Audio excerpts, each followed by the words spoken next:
వీళ్ళయ్య చెప్తుండే వీడు మంచోడు బుద్ధిగల్లోడు అచ్చమైనోడు మచ్చలేనోడు స్వచ్ఛమైనోడు నా కొడుకు బంగారం నా కొడుకు అని అనుకున్నా. కానీ వీడు బయట దేశం పోయి సాఫ్ట్వేర్ కొలువు ఆ కొలువు ఈ కొలువు అని పోయి ఇలా లుచ్చా లఫంగి బద్మాష్ అయ్యిండని కూడా తండ్రి వదికు చెప్తుండు. ఎవరు తండ్రి, వీరు తండ్రి. ఇక ఇక్కడ సినిమాలోళ్ళు మమ్ములను మోసం చేసిండు, మా సినిమాలు ఆగం చేసి వెబ్సైట్లో పెట్టి ఏదో అప్పడమో దొప్పడమో ఏదో ఏదో ఛానల్ ఉందట వీనికి, అండ వేచేదట, ఈ ఇమ్మ ఐబొమ్మ అని ఏదో వెబ్సైట్ అట అండ వేచేదట. ప్రతి ఒక్క సినిమాను మొత్తము లూటి చేసి శర్రగంక చేపల చెరువు కనుక లూటిపోతే ఎట్లా ఉంటుందో సందడి. అగో వీడు ఆ రకంగా పైరసీ పైల్వాన్గా పేరు పొంది గా రకంగా మొత్తం లూటి చేసి ఈ సినిమాలను ఆయన వెబ్సైట్లో అప్లోడ్ చేసి మా సినిమా పరిశ్రమకు గండి కొట్టిండు, మా నోట్లో మట్టి కొట్టిండు అని ఓ దిక్కు సినిమాలోళ్ళు శంగడ బింగడం ఎగురుతున్నారు. ఇక ఇక్కడ సోషల్ మీడియా సంఘపూర్లు ఏమంటారు అయ్యా అంటే, బాగా చేసిండు సినిమాలోళ్ళు అచ్చమైన వాళ్ళ సినిమాలోళ్ళు సామాన్యులకు అందుబాటులో ఉండే విధంగా టికెట్లు పెడుతుర్రా. అయితే మీరు ఎంత అంటే అంత మీ నోటికే మొక్కాలనా, మీరు ఎంత అంటే అంత పెట్టి మేము సినిమాలు చూడాలనా? మేము రెక్కలు ముక్కలు చేసుకొని కన్న కష్టం చేసే కష్టజీవులం, శ్రమజీవులం. వందలు పైసలు పెట్టి అలా కొరక తినే తినుబండారాల కూడా వందల పైసలు పెట్టి ఏం సంసారం చేయమంటున్నాం? మామూలా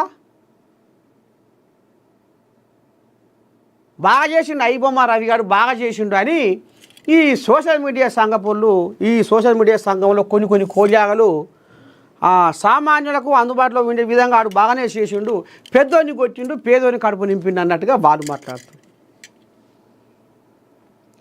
ఇక సిపి సజ్జనారు తప్పు ఇది, ఇట్లా చేయకూడదు, ఒకని పొట్ట కొట్టకూడదు. ఇప్పుడు సాఫ్ట్వేర్ ఉద్యోగం పేరు మీద బయట దేశంలో అండబెట్టి ఎంతోమందిని కలగలుపుకొని మోసాలకు పాల్పడ్డ ఐబొమ్మ రవి, ఇమ్మడి రవి, నువ్వు చేసింది తప్పు అని ఇక ఈ కోల్యాగను ఇప్పుడు ఈయనే ఓ దిక్కుంగా ఈయనకి ఎవరైనా సపోర్ట్ చేస్తే కూడా వాళ్ళ మీద కేసులు కడతామని ఇప్పుడు సజ్జనారు సంధిస్తుండు బాణాన్ని. సోషల్ మీడియా వాళ్ళు ఏమో గట్ట మాట్లాడుతున్నారు. పేదోళ్లకు సామాన్యులకు అందుబాటులో ఉండే విధంగా సినిమా టికెట్లు ఏడ ఇస్తుర్రు వీళ్ళు సినిమాలోళ్ళు.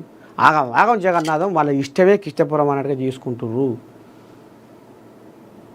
అని ఇప్పుడు సోషల్ మీడియా సంఘపోళ్ళు ఓదిక్కి ఎగురుతురు. సజ్జనారేమో అట్లా అంటుండు, వాళ్ళ అయ్యనేమో గిట్లా అంటుండు. సినిమాలో ఏమో మైకుల ముందరకు వచ్చి ఇన్నాళ్ళు మా పొట్ట కొట్టిండు, మా నోట్లో మట్టి కొట్టిండు, ఇప్పుడు మాకు సంతోషం అవుతుందని సంకాలు గుద్దుకుంటూ మొత్తానికి ఇమ్మడి రవి భాగవతం బయటపడ్డది. సరే ఏది ఏమైనా నేను నర్సయ్య తాత కూడా ఏమంటుండంటే తప్పే, ఇమ్మడి రవి తప్పే. ఇప్పటికైనా సినిమాలలో కూడా సామాన్యులకు అందుబాటులో ఉండే విధంగా సినిమా టికెట్లు పెట్టాలి. ఇప్పుడు రబ్బరు ఎంత తాగుతుందో అంతే సాగదీయాలి, ఎక్కువ సాగదీసి గుంజు అంతే అయిపోద్ది. అందుకనే మీరు సినిమా టికెట్లు కూడా ఇసువంటి కోయిలాగలు ఎందుకు పుడుతాయి అంటే మీ మీద ఇసుకు పుట్టి విరక్తి పుట్టి కొన్ని కోయిలాగలు ఇట్లా కూడా తయారవుతున్నాయి. దానికి కారణం మీరు కూడా అనేది కూడా తేడతెల్లం అవుతుంది.